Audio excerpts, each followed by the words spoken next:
for a same change, if you have 3 developers operating this way, right?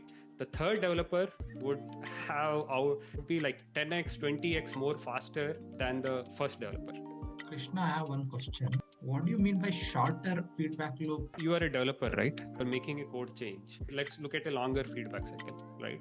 So you make a code change. You don't have a way to test it locally. You don't have a way to test it in development stage. Only way to test your change is you have to push that change to production, get it to production, and then you will be able to test whether the changes that you made works or not.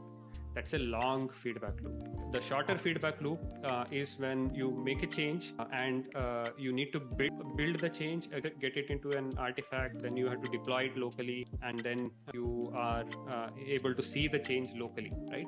So many times what happens is you are not able to test locally. It slows you down. Every small change that you make, to see what is the impact of that change, it takes you like hours to understand what the impact of your change. That is a really long feedback loop. So being able to test locally shortens the feedback loop. You need to build, deploy, and then see the changes that you impact of the changes that you make. It's a shorter feedback loop.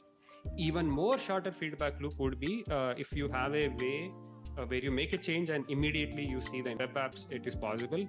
Where you don't need to build, where you don't need to deploy. So for a same change, if you have 3 developers operating this way, right?